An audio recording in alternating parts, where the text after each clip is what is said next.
Welcome to the Economic Rockstar Podcast with your host, Frank Conway, connecting brilliant minds in economics and finance. Hi, and welcome back to another episode of the Economic Rockstar Podcast.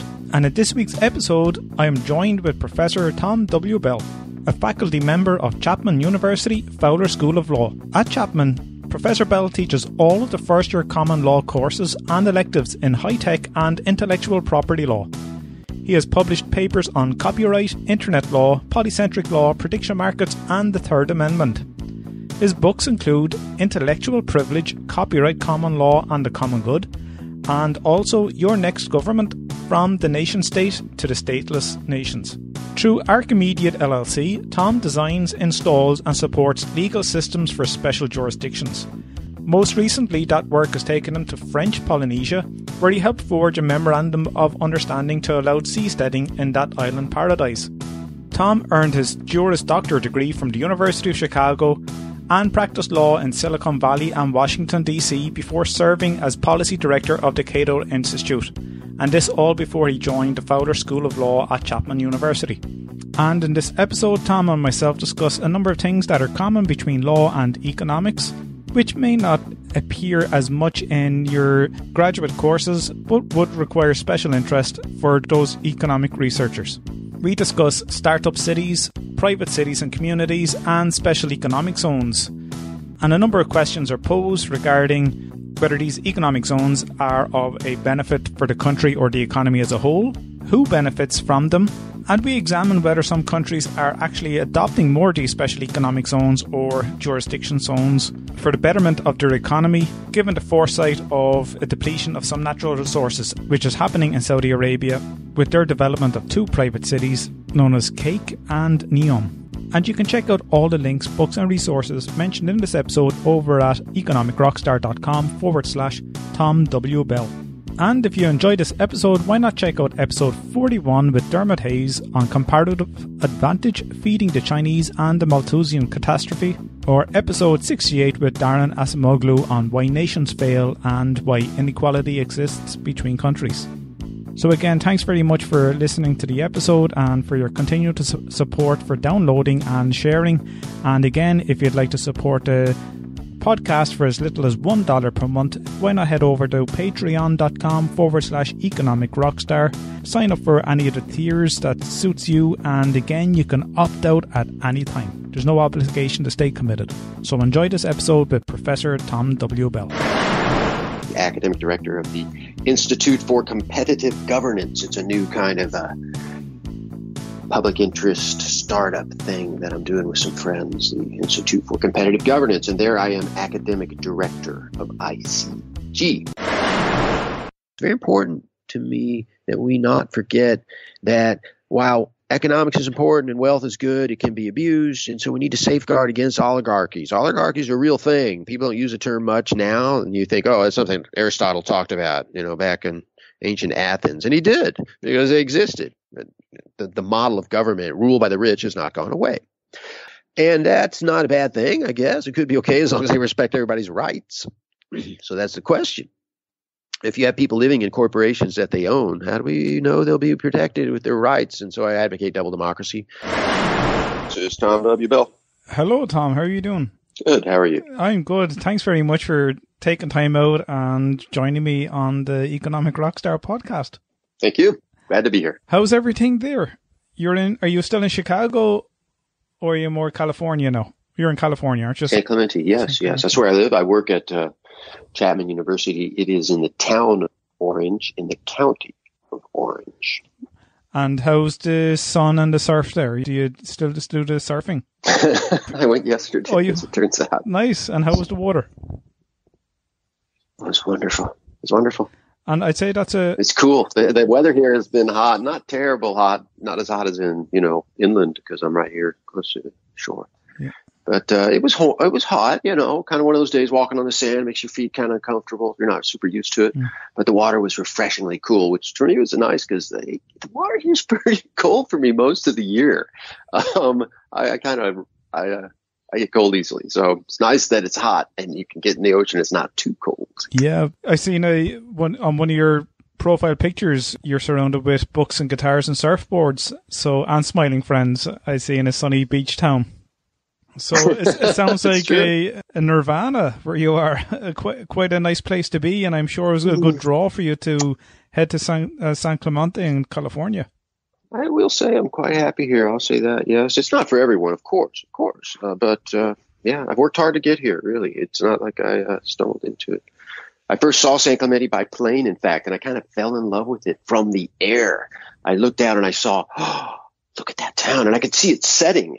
I could see its surrounding terrain, and I could see it was just the kind of place I'd like, and I was right. Yeah. I found out years later I moved here. I had the chance. It just kind of, I won't say it fell in my lap. I worked really, really, really hard to get to the place where my lap was, in the target range. Exactly. And the thing is, you practice law, you did practice law, and you're still, you work as a lawyer.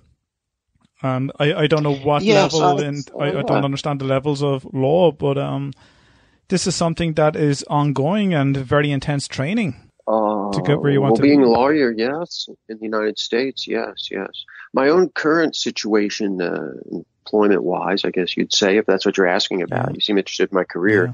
It's not typical, so I don't think your listeners should take it as a, kind of like an example career path, but it is fun for me. It works for me. I work about kind of half time for private clients on kind of research projects, and then the rest of the time I'm a law professor. I'm mostly thought of as a law professor because I can't always talk about what I do for my clients. Cool.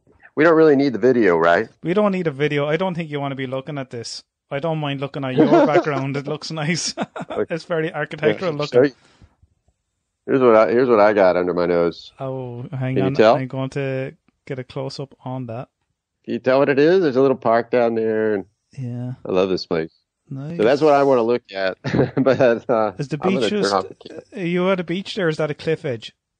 That is that's the beach. Yeah. I love this place. My lease is ending though. The landlord told me, it's like, he gave me like 9 months notice. So I got like 9 months to try to find a place. I want to stay right in this neighborhood. I want to stay somewhere very close by here. Yeah. It's really nice. I feel like we already talked about that. Hey, I'm going to turn off my camera and we can chat about this. I hope this connection will work. I can hear you, and it's all good on my end anyway. Good. Let's do this. Where were we? I was describing for you the kind of unusual career I have. The easiest way to think about it is I'm a bit like maybe a research scientist who kind of is working on projects with private outside R&D shops, or maybe has a military contract, and then he or she goes into the classroom and teaches whatever needs to be taught. I'm kind of a jack of all trades in teaching. I have this. I like to describe myself as a utility infielder. I wouldn't claim I'm like the best law professor, really, in many ways at all. But I will say I can teach a lot of classes competently. I got an unusually broad palette, I guess. Now, a listener reached out to me and asked if I could invite you on the show. And I'm delighted that you accepted. And I did a deep dive into some of your work, and very interesting, because the first thing that stood out to me is that you are a professor of law at Chapman University.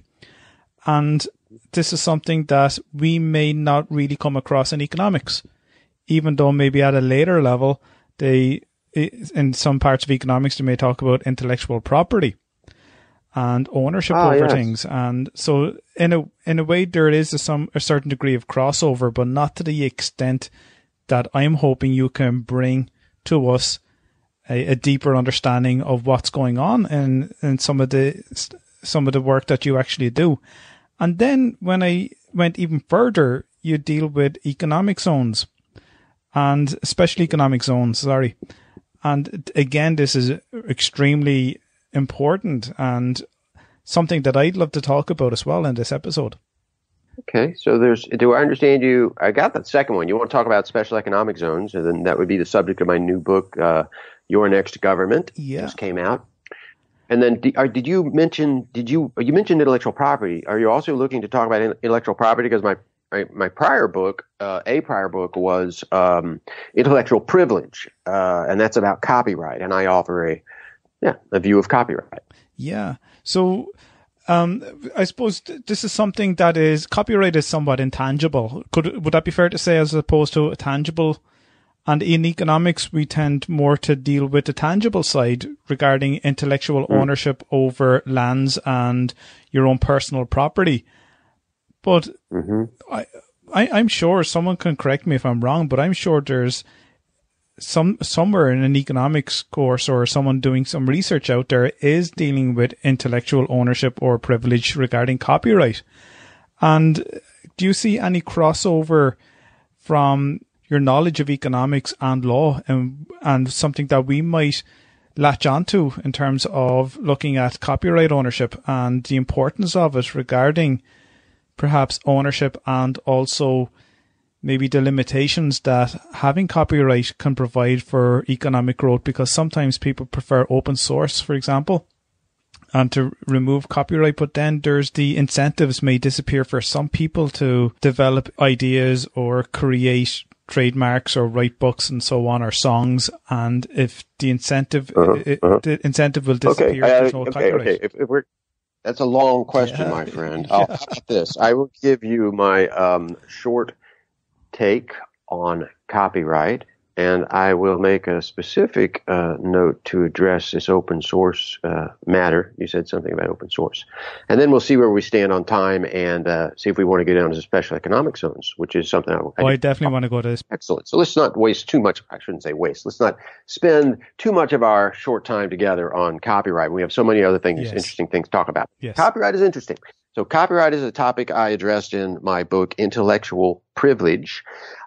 And intellectual privilege devolves to IP, as does the usual term associated with IP, which is intellectual property. And my book basically presents copyright like this. It says, copyright is a violation of our natural rights to persons and property.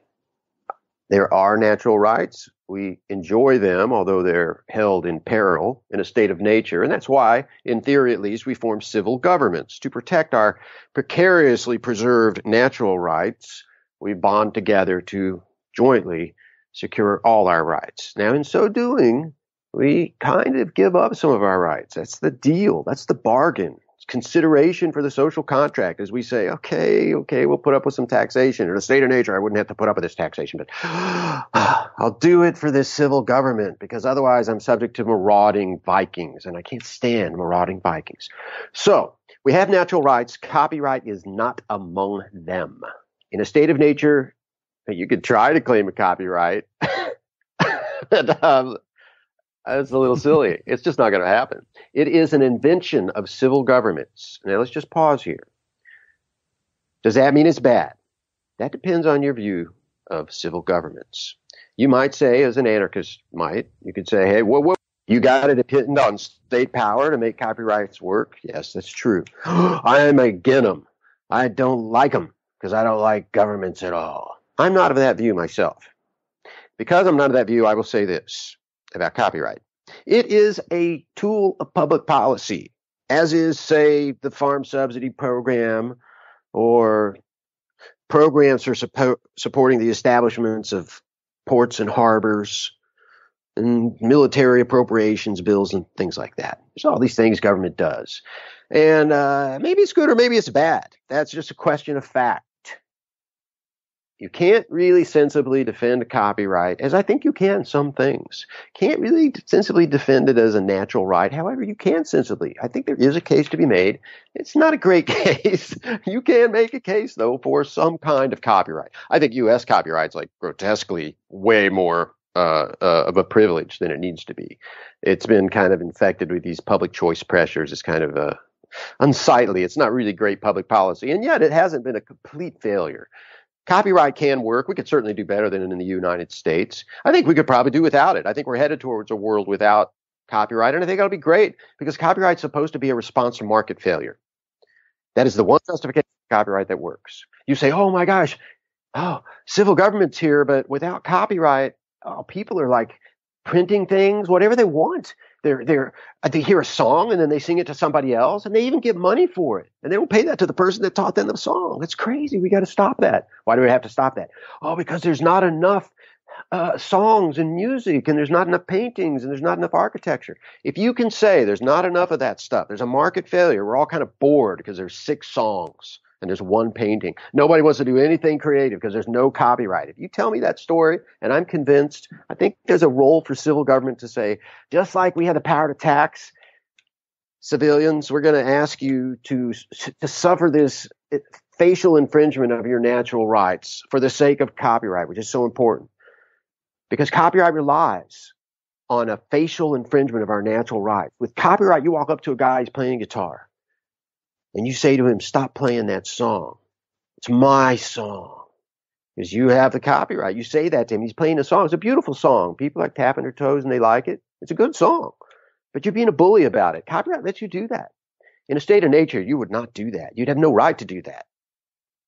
Now, the guy might, sniff at you and say, I'm enjoying my own guitar. I like your song. Thank you. I will credit you. I'll tell the world. It's his song. He wrote a great song. Let's enjoy it together. Here we go again. He could still shut you down, and he can call the cops on you. Seriously, he can at the end of the day. He can get an injunction against you doing a public performance of his copyrighted work. That might be worth it. Maybe without that, we'd have a market failure and there wouldn't be enough expressive works. It's a question of fact.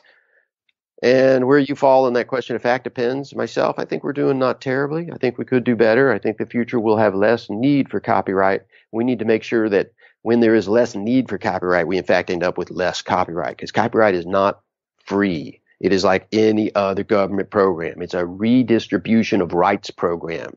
It says to the guy with the guitar, you just lost some of your rights to the guitar. You just lost some of the rights to your throat. They take away his guitar. You stop playing the guitar.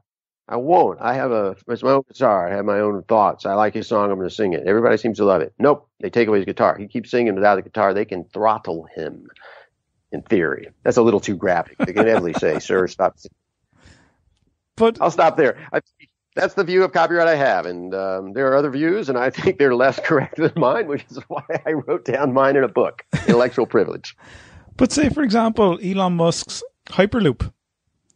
He wrote down the idea of that and left it open source because he wanted to concentrate on other things like SpaceX and Tesla. So someone else has decided to take on the blueprint of this and make it a reality.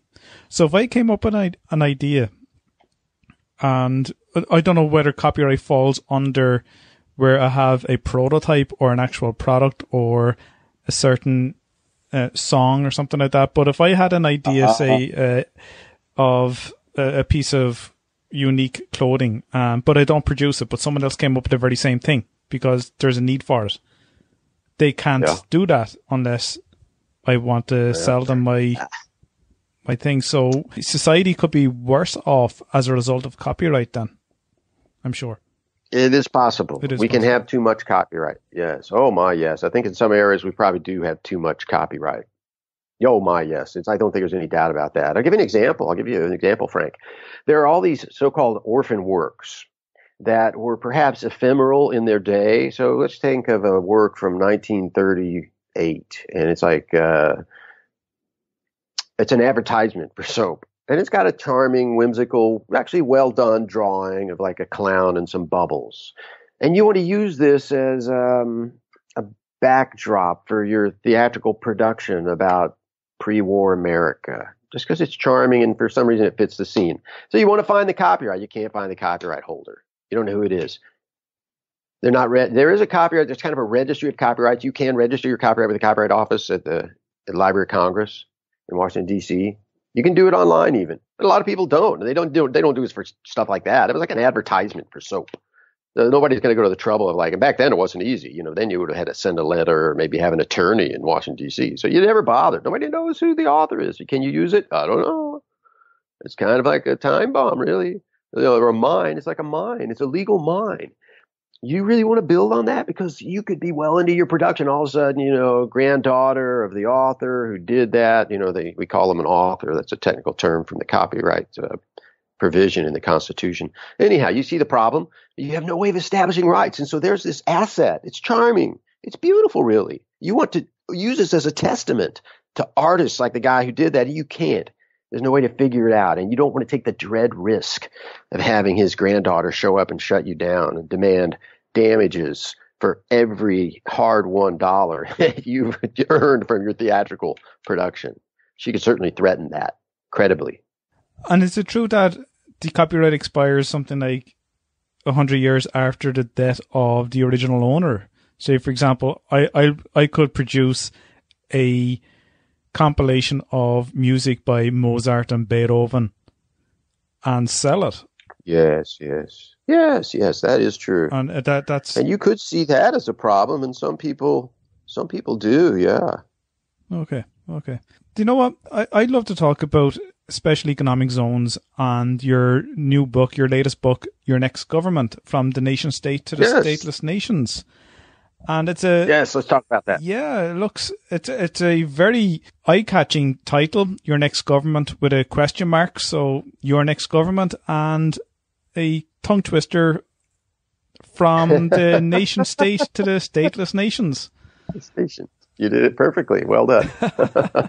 So, firstly, what does that mean, from the nation state to the stateless nation? Does that mean we're giving up borders or government so that we have no flag to represent a country or an area? Something like that.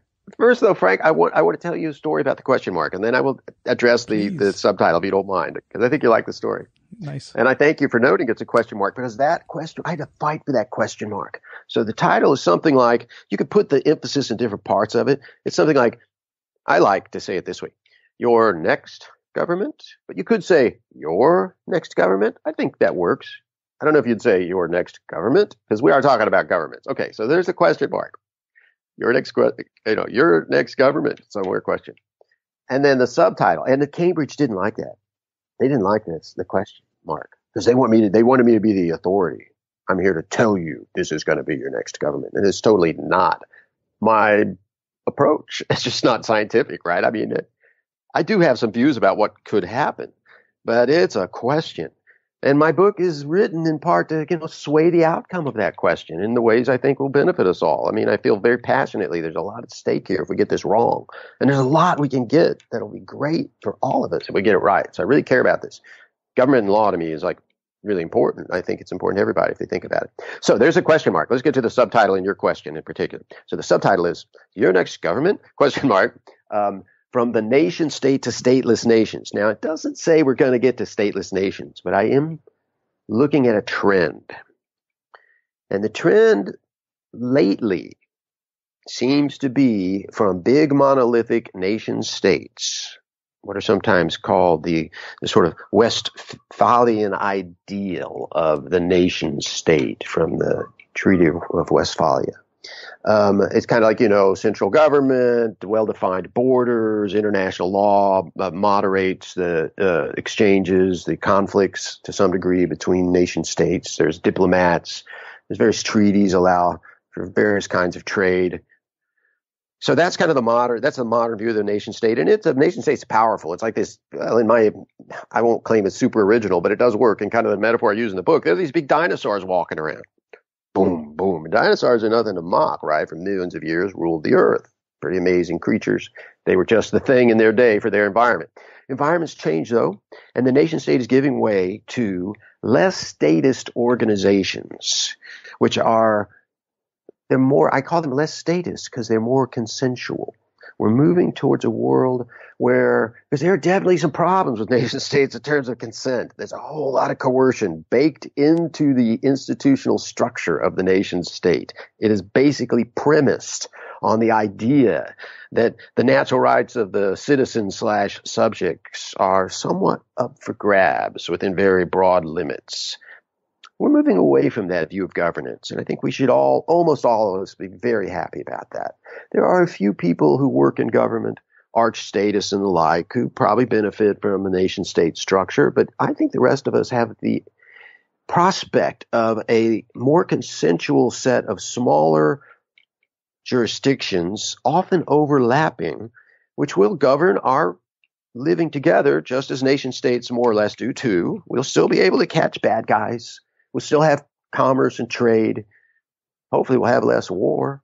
That's kind of the idea. War is the health of the state, as the journalist Bourne said.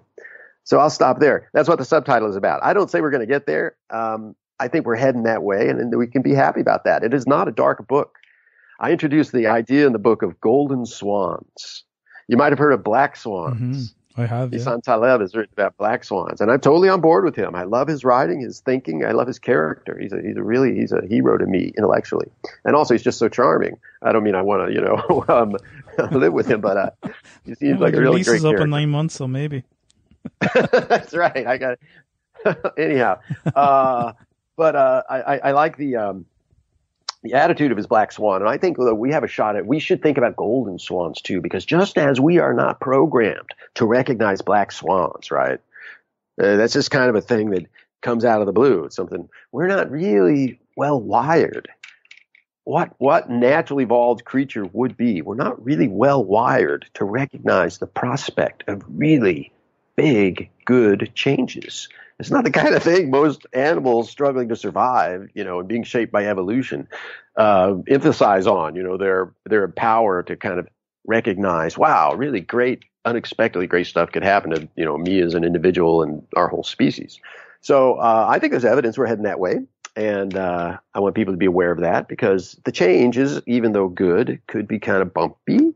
And knowing the way ahead will help us all navigate that and make it even better. Would these type of stateless nations that you refer to, would they have existed hundreds of years, centuries ago, and then died out? And is there a comeback here? Because you said earlier that there's a bit of a trend going on in terms of creating these stateless nations or special economic zones. Mm-hmm.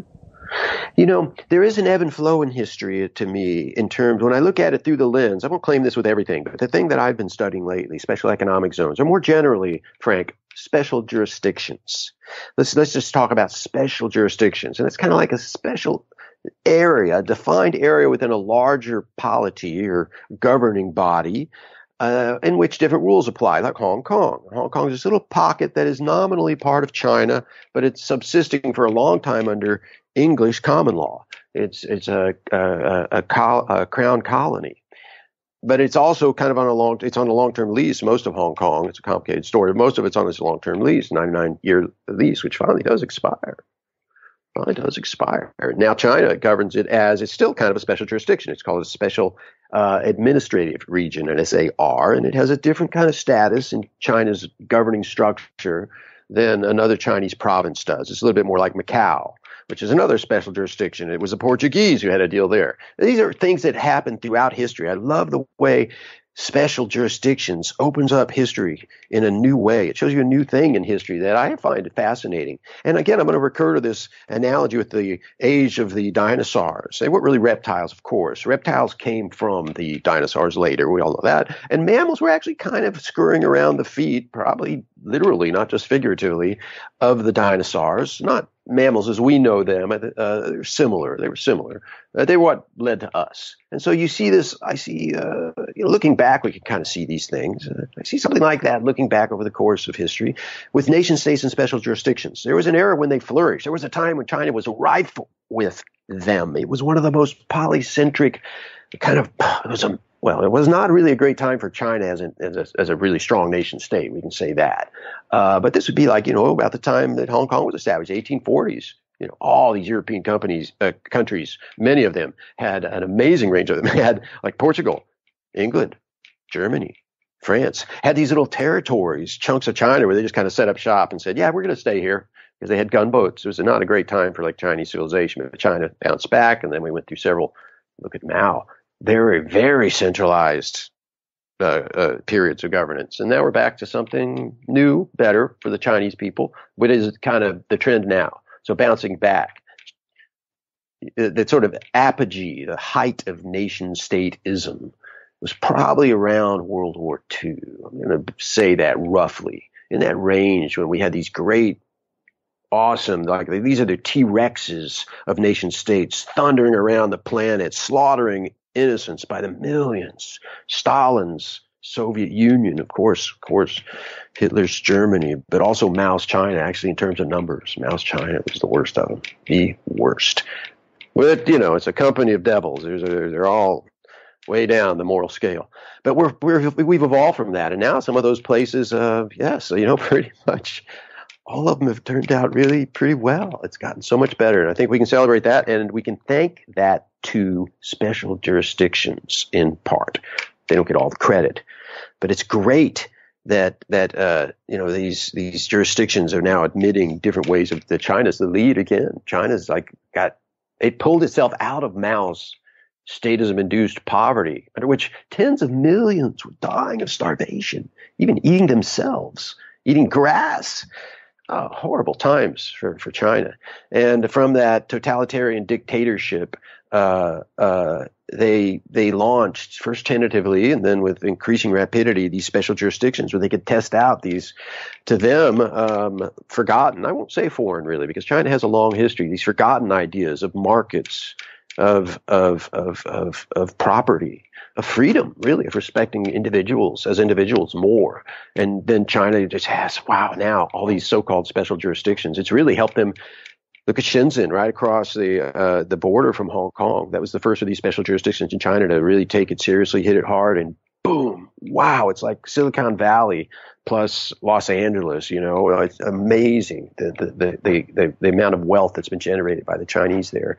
It's really one of the success stories of our century already. How do you think this revolutionized the way governments are run, a special jurisdiction? Is it that the civilians would look across, say, to Hong Kong and then get a sense of the way people are living there and start a kind of a quiet revolution? Or is it to do with more economics and politics and the way politicians want to move the economy away or the country away from a totalitarian state and create more of a capitalist, even though they may not define it as capitalism in China, but grow the economy and create more special jurisdictions, pockets around China, like Shenzhen? Well, that's a good question, Frank. I think it's both, actually. I mean, these happy events have a confluence of factors at work, right? It's both the people in Shenzhen saying, wow, look at Hong Kong over there. And we're the same people. It's the same place, same climate, same language. Hong Kong was basically all Chinese. There was, a lot of, English speaking and a few English at the very top of the creme de la creme. But most of the people in Hong Kong were Chinese, ethnically, linguistically, everything else. And the people in Shenzhen weren't fools. Good Lord, no. And they could look across the way and say, that could be us. That should be us. They had to get permission. Now, Xi Jinping, to his credit, was, of course, nominally a communist, but he was very pragmatic, as many of the best Chinese politicians were. The ideologues can be quite frightening in any government, and that's China, unfortunately, has many unhappy historical episodes to illustrate that. But Xi Jinping was not one of them. He was basically a pragmatist. He said, for example, the way to get across a river is by searching for stones, right? If you're crossing a river and the water's kind of high, and you got to feel for the stones with your feet. Or another thing he said, it doesn't matter if these are all like old Chinese proverbs that he seized upon, and they're just wonderful. It doesn't matter if the cat is white or black as long as it catches the mice. So they gave it some tentative tries, first in Shenzhen and then in other parts of the country. And I've done the math on this, Frank. I don't have it in my book because the footnotes would have just been like 2 pages, and I already have too much of a kind of academic's compulsion for nailing down the facts. And anyhow, I didn't put it in the book, but I'll just tell you. So I ran the math on this, and I had to create some maps, and I figured out most of China now is in some kind of special jurisdiction.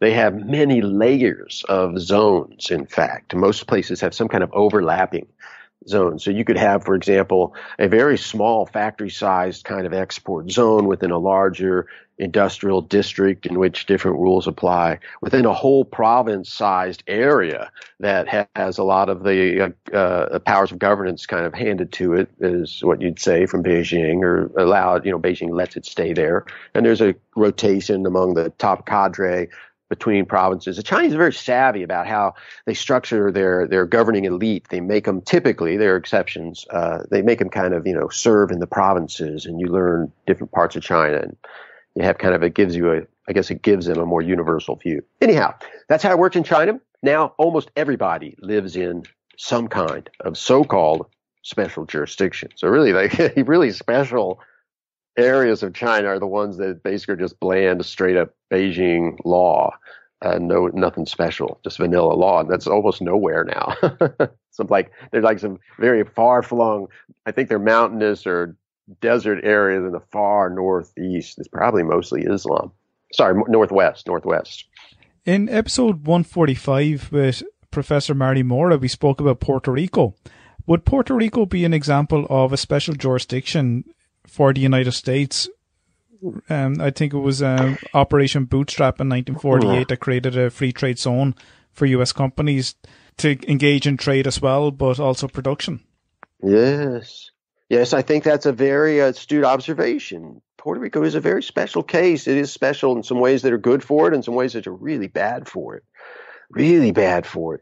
In some ways, it's a special jurisdiction because of its unique location. It, like Hawaii and a bit like Alaska, is very isolated. Literally, it's an island. The only way to get there, basically, if you have heavy cargo and you want to do it cheap, is by ship. And even you can get there faster by plane, but that's a lot more expensive than driving from Massachusetts to Ohio, right? So it makes it expensive, hard, and there's no slack cut for Puerto Rico under the Jones Act. So in that way, it not being a special jurisdiction, there should be an exception made for it, as has been made for the Virgin Islands by statute. You said, you're not under the Jones Act, Virgin Islands, and also the Mariana Islands, but not Puerto Rico, not Guam. But the point is, yes, I agree. Puerto Rico is a special jurisdiction for good and for bad. Sometimes it works in its favor. I think in Puerto Rico's sad case, mostly kind of against it.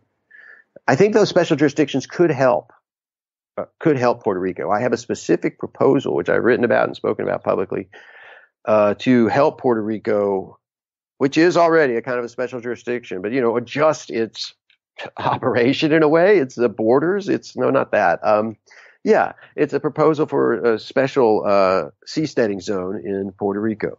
But it would take a lot of people in the trenches and in the state houses and on the hill to make it happen, and I can't do that. So what is seasteading? Is it whereby people can live at sea, like homesteading? That's where it gets its name? Yes, that's a basic idea. Yeah. So that's the goal. That's the carrot, that's what we're trying to do. Okay, so are you talking about residential seasteading, or would it be commercial as well that could work for Puerto Rico? So Puerto Rico, the way I envisioned the project, would be mostly a test case.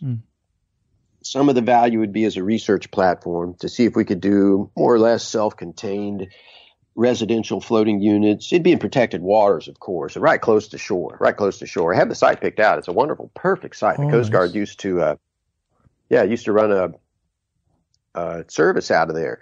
This is down in Roosevelt Roads on the far southeastern tip of Puerto Rico. Quite remote. Beautiful, of course. And used to be a military base. They have an airport there now. It's an international airport. It's very underused, of course. There's not much going on, especially after Maria. Oh, my gosh. Woo, Maria went right through there, too. Oh, man. So anyhow, it's one of these military bases they're trying to reclaim for private use. Roosevelt Roads is its name, and they basically are looking for people to use the property, pay money, of course. Now, whether or not they put up with the seasteading zone I proposed, the special seasteading zone I proposed, I don't know. But the proposal is to create this special seasteading zone in which what? The Jones Act would not apply.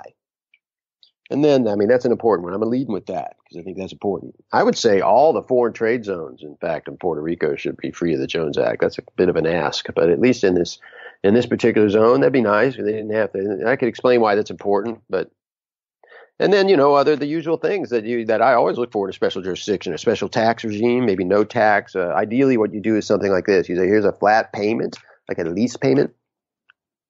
And now we're going to treat this zone, at least the waterborne part areas of it, we're going to treat like international waters.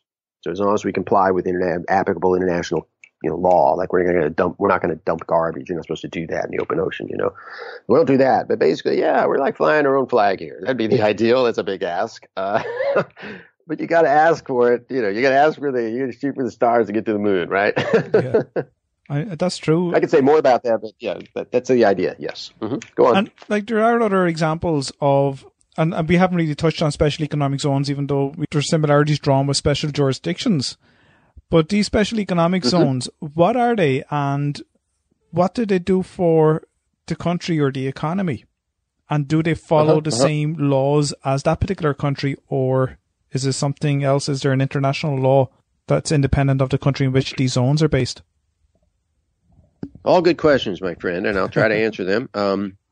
Let me recur to the metaphor I offered you earlier. Again, I won't claim it's very original, but it really does work, and at least it's colorful. The dinosaurs. The nation states are like dinosaurs, and pretty recently they were thundering around and smashing things, and they seem to be now, things have changed. There's been some evolution. Maybe World War II was there. Maybe the Cold War was there, their meteorite. Anyhow, now I don't want to say we. Now special jurisdictions, they look more like they were the mammals. They were kind of scurrying around. They've never disappeared, and they've changed too, and now they're taking over.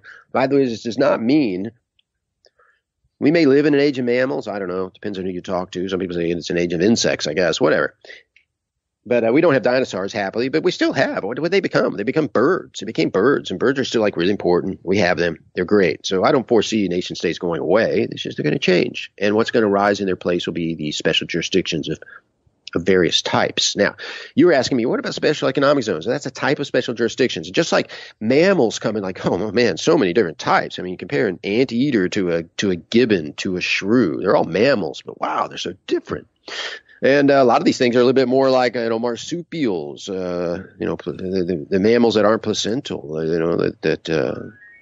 echidnas, platypuses. There's some really crazy stuff out there under the guise of special jurisdictions.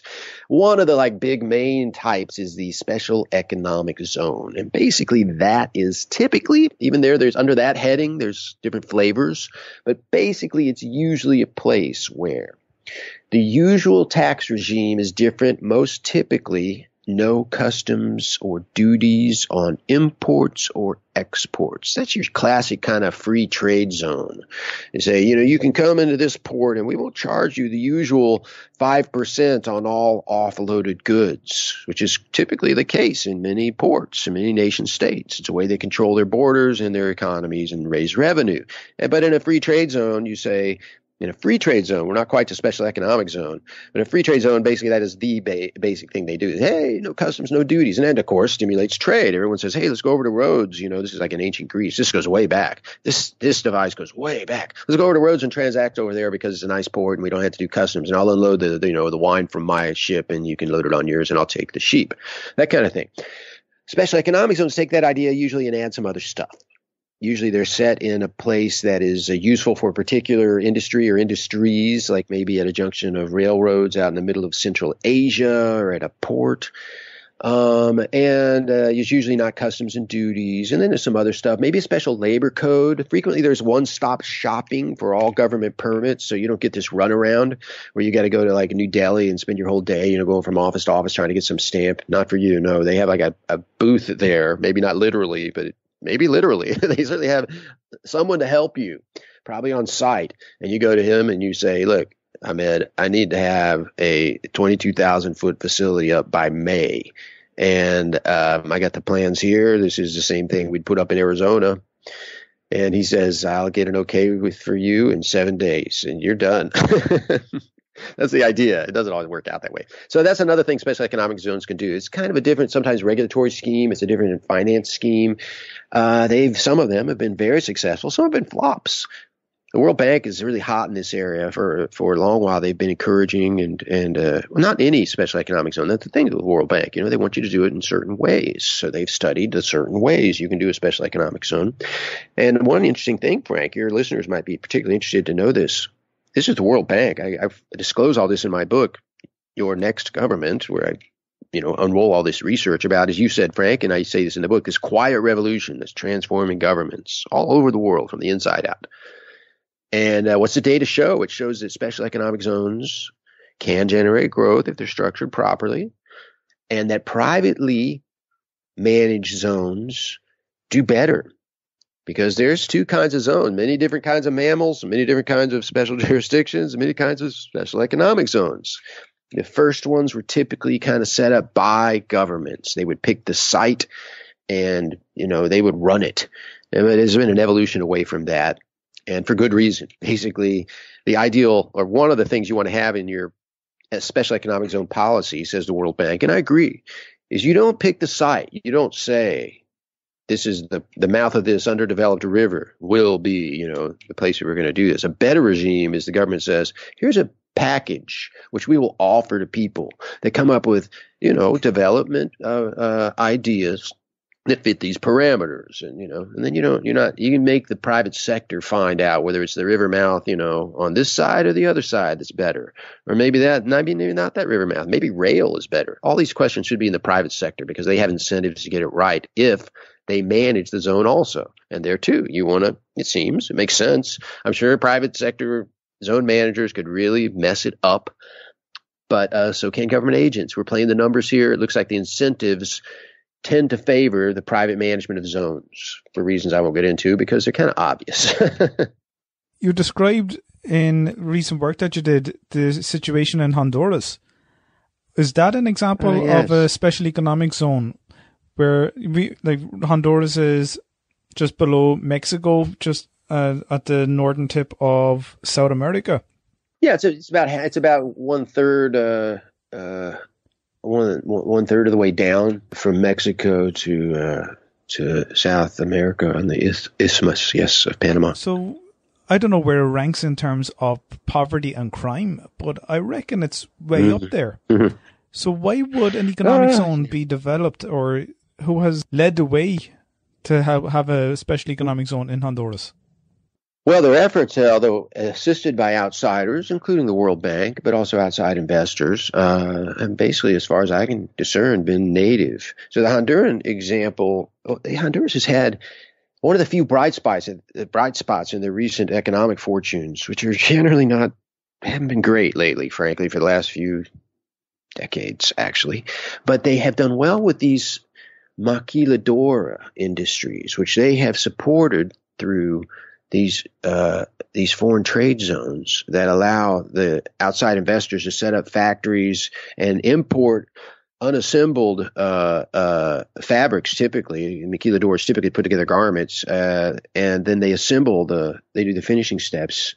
Skilled labor. I mean, it's not rocket science, but come on, I couldn't do it. Skilled labor and sewing machines, and then they ship it out again. They don't have to pay customs and duty. So Honduras was doing this for quite a while. It's not that unknown in the Caribbean. For a long time, there was an international trade regime which made it economically sensible to be doing that in Central America. The details are complicated. I won't get into that, but those conditions changed, and Honduras.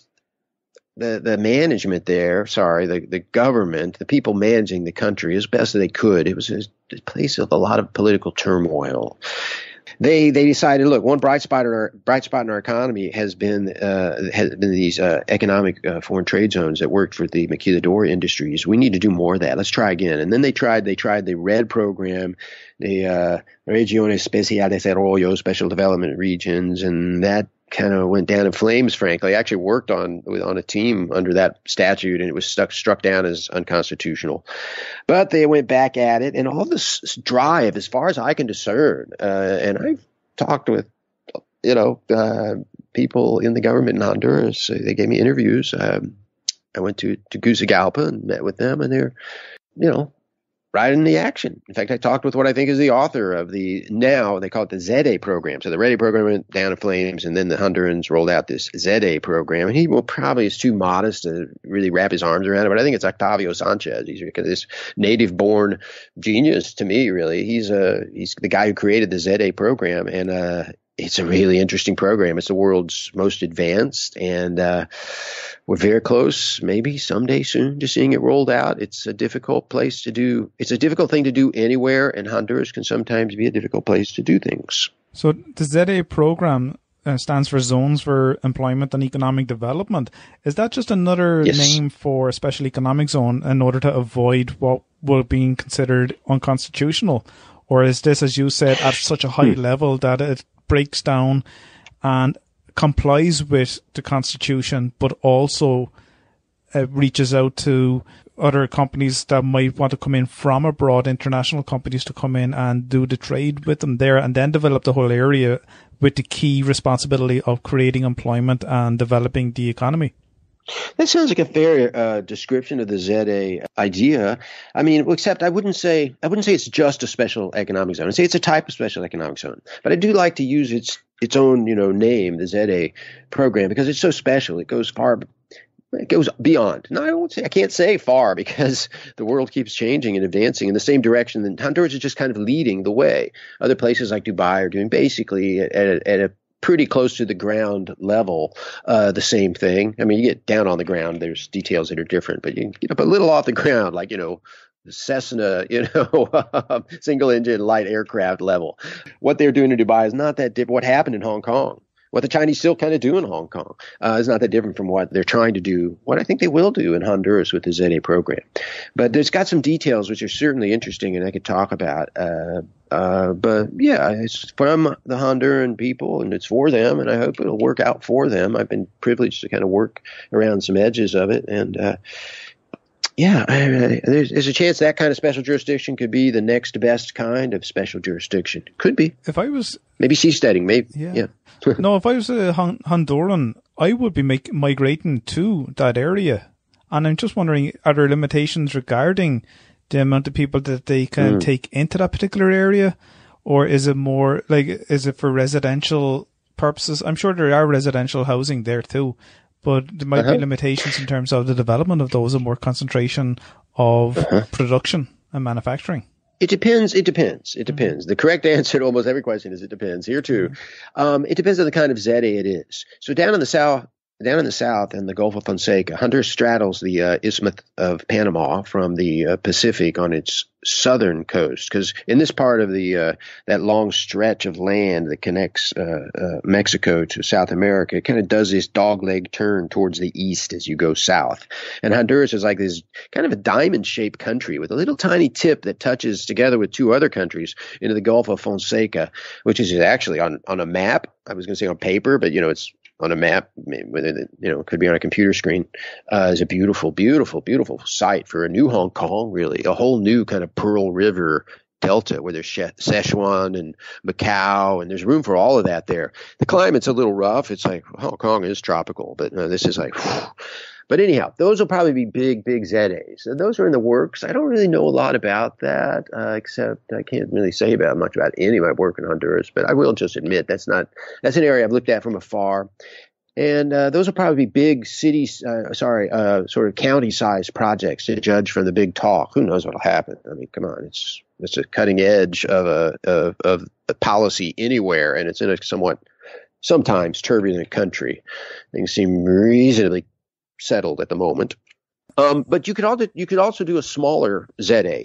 They could be as small as like a plantation, like a banana plantation. Honduras has a lot of kind of abandoned, privately owned plantations. It's just for various reasons.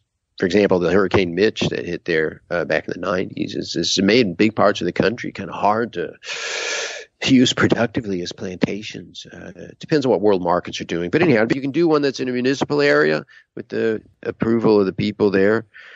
Or you can do one in like a non-urban area, an underpopulated area with privately owned property. That's another way to do it. And so whether or not people are walking in on it depends on what kind of ZA it is. You mentioned there about private property. Another interesting piece of work that you do are private cities or communities or startup cities.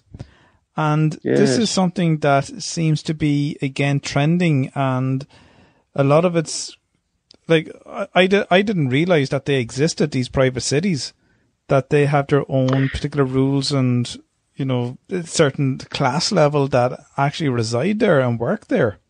And are there many of them happening in the US, for example? Well, it depends on what you mean. There are certainly homeowners associations or residential cooperative associations in the United States that are the size of mid-sized cities, and that offer almost all the services that a city offers. So there's like Highland Park, Colorado, or co-op city in the Bronx in New York City.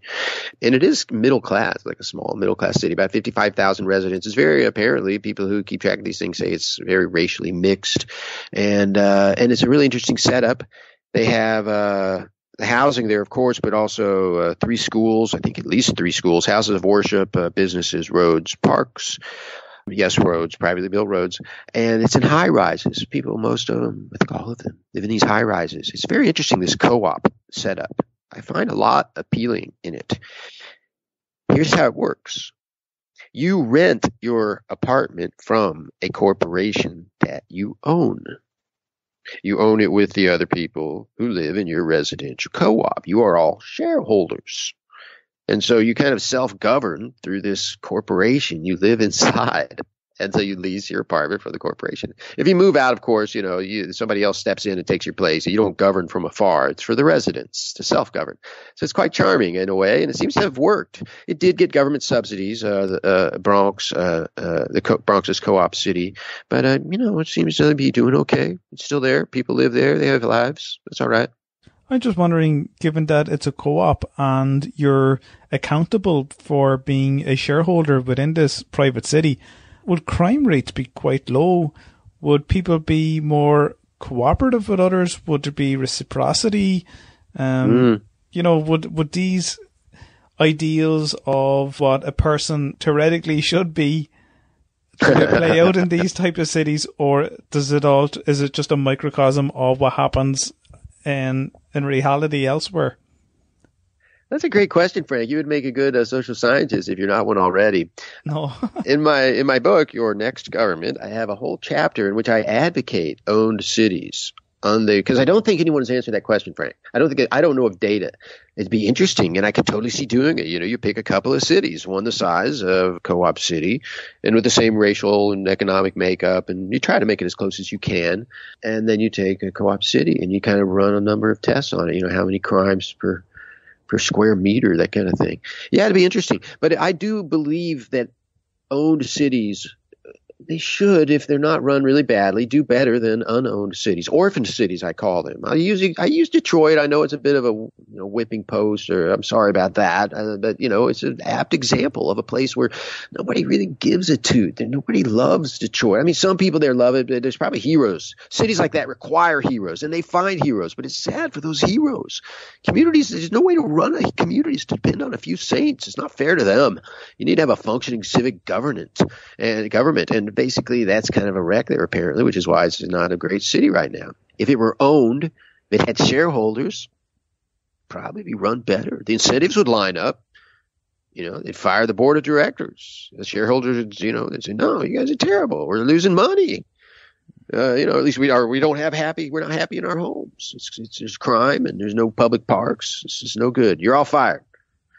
Anyhow, that'd be an interesting way to run it. I advocate that in the book. I actually advocate many things. One is owned cities, but also with double democracy. It's very important to me that we not forget that while economics is important and wealth is good, it can be abused. And so we need to safeguard against oligarchies. Oligarchies are a real thing. People don't use the term much now. And you think, oh, it's something Aristotle talked about, back in ancient Athens. And he did, because they existed.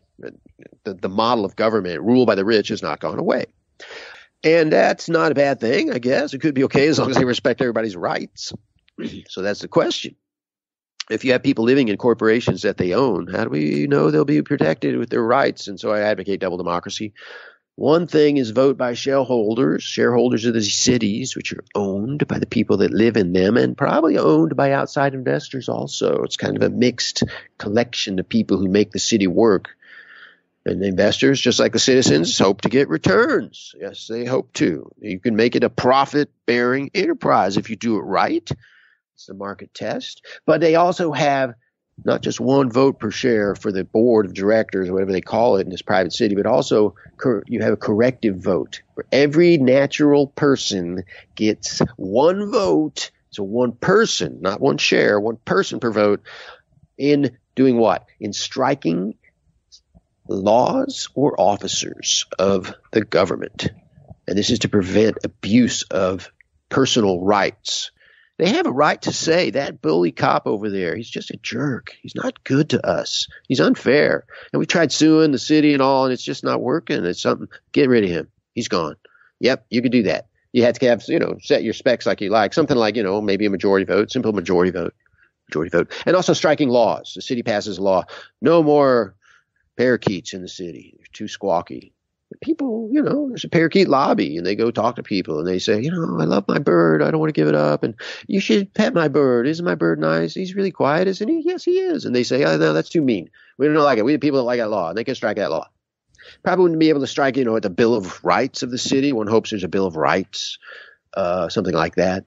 An independent judicial review, that'd be kind of awesome. And I have stuff in my book about all that stuff. I kind of write it all down. You ready to build a community that works better than most communities that seem to work in the world? I think these got a shot. I think it's worth a shot. Hope we can try some of these things and it helps the world. I'm just wondering, say if these private cities spring up and the frequency of them grow, could it be that, now I don't know whether this is a dystopian future or could it be a reality, or is there evidence of this in the past?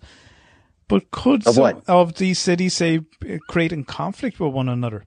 Say, for example, yes. Like there was a lot of tribes that the way Syria or Libya were, there were multiple tribes, and now there's conflict there, so that whoever is ruling over certain tribes, they want to take over the country, and there's infighting and conflict. So, and maybe, I don't know, if Rome was an example of a private city, and the Romans had a lot of wealth and power, and they rolled out and created a Roman army and took over the rest of Italy and so on, and went beyond those borders. So am I kind of moving away from that, or is it something that could happen? I know it's another one of those questions. Could it happen? We don't know whether it will or not, but is there evidence of something like that has happened in the past with these private cities? Yes, sort of. So I think maybe what you're pointing at, quite rightly, these episodes where there seems to have been smaller jurisdictions abutting one another, and then perhaps some aggressing on others, and flux in the borders of nation states and empires over time. And I agree with you. There's this pattern over history. It's fascinating to imagine this globe that could, you've probably seen internet videos not far from this, that could track at a very high level of resolution, because it would have to get all the details to really convey the effect. That would track the episodes in history, like in the early 1800s, when pop, there was like this explosion of special jurisdiction, then they kind of disappeared, and instead it was these boom, boom, big lumbering nation states, and then we're kind of this period now where there's new special jurisdictions popping up.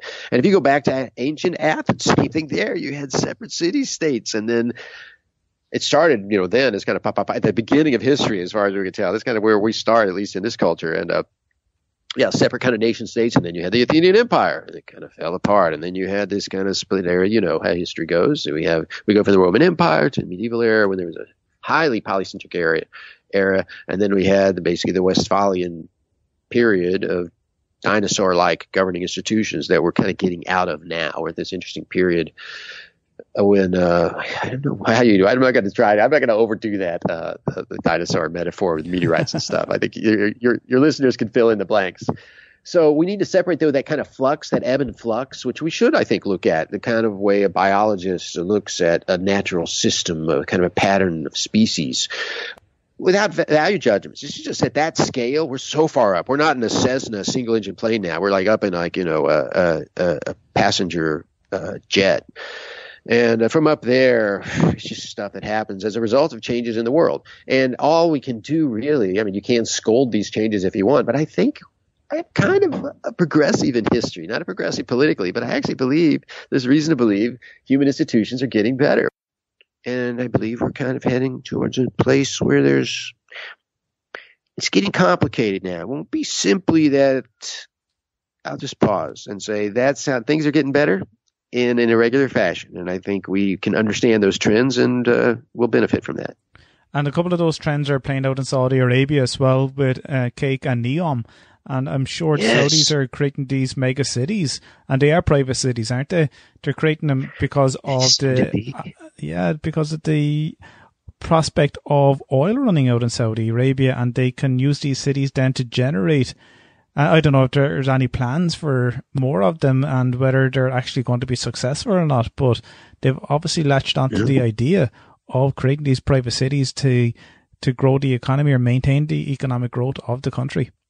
Oh, yes. Yeah. So I'm glad you've heard of those. Neom and Cake City, King Abdullah Economic City are both super interesting, huge projects. Neom especially so. I mean, it dwarfs Cake, and Cake is already a city projected to be a city about the size and population of Washington, D.C., 2 million, about 2 million is what they're, and it's not like booming, but the goal, I think you're right. They foresee the end of oil revenues. They're trying to transition. They have a very young, big population that needs housing. And, yes, it's an interesting place. I wish I knew more about it. That's an area I got to say I haven't had the benefit of doing any work. I was in the Middle East earlier this year in Georgia, the Republic of Georgia. And there, too, there's some great stuff happening. I'm actually very optimistic about the Georgians and their Nakhlia port project. It's very exciting over on the Black Sea side. Yes, but Saudi Arabia, I agree. And Dubai also. Yeah. The first time I've ever come across this country, I don't know whether it's recognized internationally, was through your website, Liberland. Oh, and it was it's just fascinating to see that it borders Serbia and Croatia, and none of them are claiming this small area. So a politician who is libertarian decided to, and I don't know which country he's from, was he Croatian or Serbian? He was from the Czech Republic. Sorry, he was from the Czech Republic, not Czechoslovakia. Czech Republic. Okay, so he decided to put a flag down on it and claim it as an independent country and called it Liberland. That's right. That's a fascinating story. It's true. I don't know if you want to talk about it, or do you want to tell us where you got to find out more? Not quite the chapter in my book. It's like I have a chapter in the book in which I talk about my practice experience in this area. It's called Stories of the Sort Ordinarily Recounted Over Drinks. And in that chapter, I talk about my adventures in French Polynesia for the seasteaders, trying to establish a special jurisdiction. And I worked with some people on the Liberland project, and I'll tell you about it briefly because it's so fun. There's a lot more details in the book. I also have some other stories in the book about other work projects. I just done fun stuff. I'm very happy about the opportunities I've gotten from this area of the law. So Liberland. Yes, there's different versions of this. Some people say it was Jedlinka who got there first, but it seems to be there's controversy about whether it was him or some other people from Switzerland who actually got to the island first and planted the flag and said this is Liberland. But they ended up all working together. I was working more with the Swiss guys, frankly. But I like Veit too. He's an awesome guy. He's now the president of Liberland. But he was the guy, as far as I can discern, came up with the idea because he noticed, he heard about this. There was a border conflict between, on one hand, Croatia, and the other side, Serbia.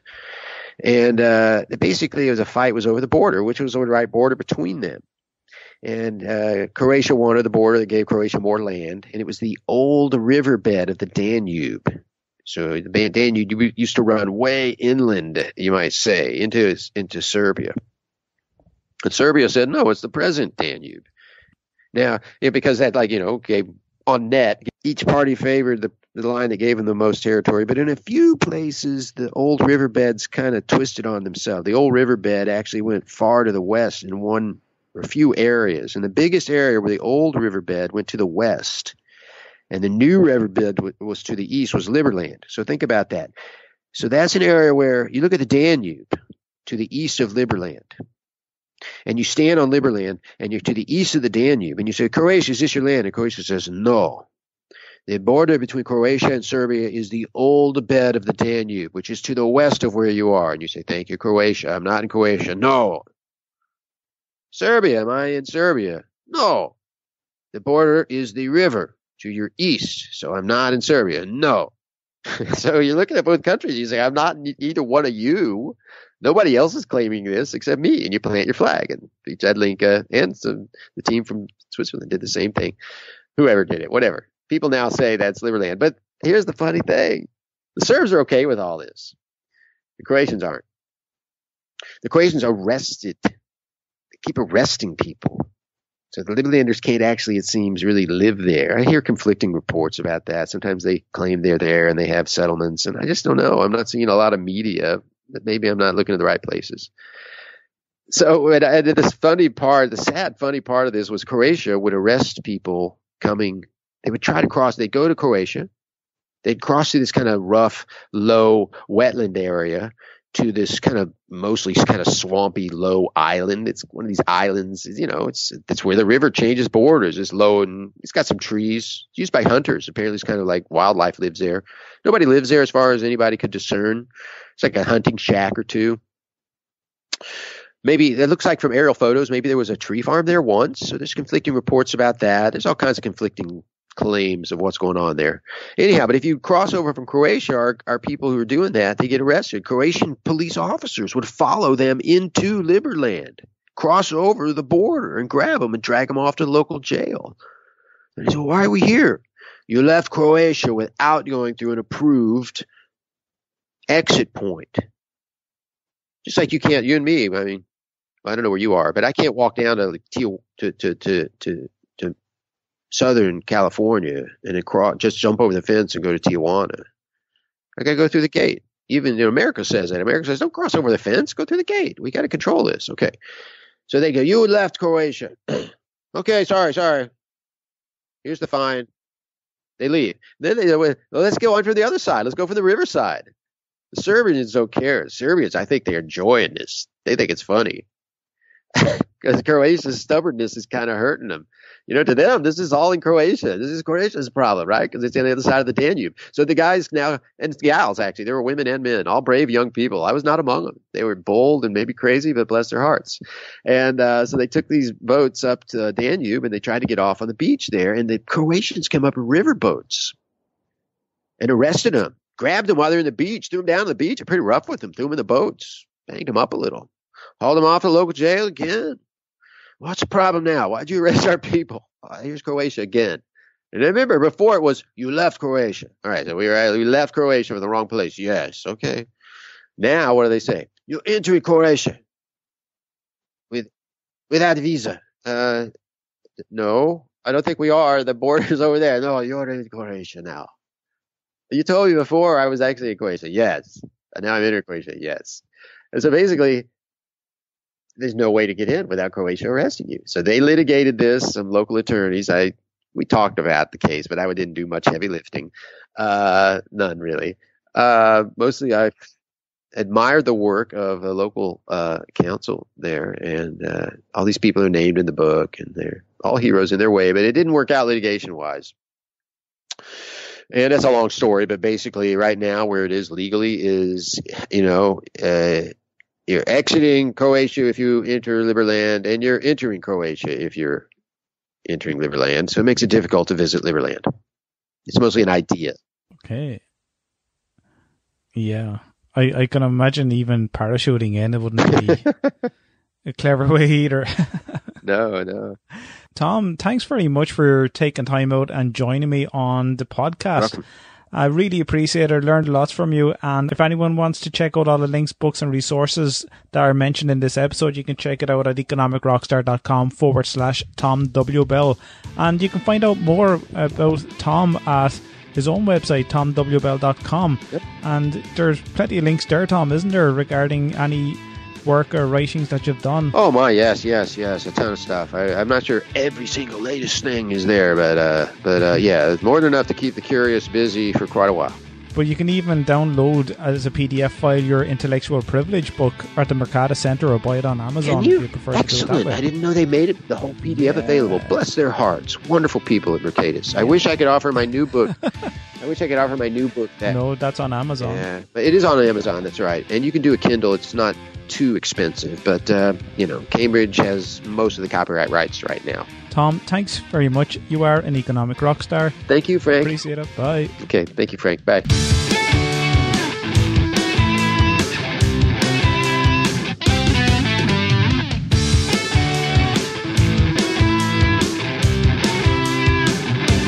Economic Rockstar is a free podcast that does not exclude anyone from listening as long as they have a device to listen, download or stream.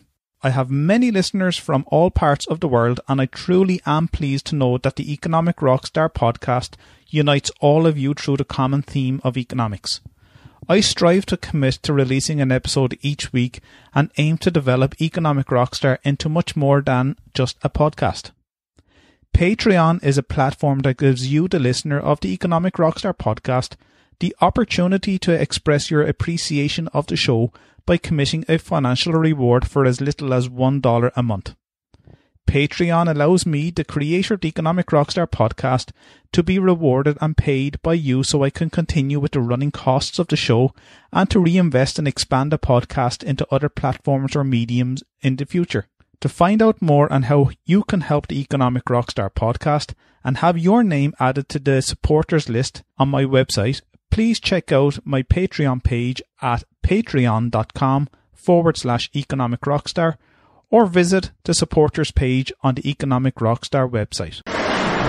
If you enjoyed this podcast, why not leave some feedback or comments on the show notes page on economicrockstar.com, where you can also sign up and be a member of the Economic Rockstar community.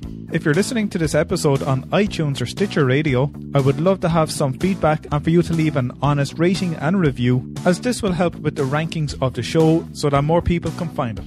If you're listening on the website economicrockstar.com, make sure you check out the back catalogue of all previous episodes and interviews with some amazing professors and authors at economicrockstar.com/podcasts. Thanks for listening, and I really appreciate your loyal support. I know how much you love audio, so why not get a free audiobook with Economic Rockstar today? I've teamed up with audiobooks.com to bring you this amazing offer. Visit audiobooks.com/rockstar to download your free audiobook now.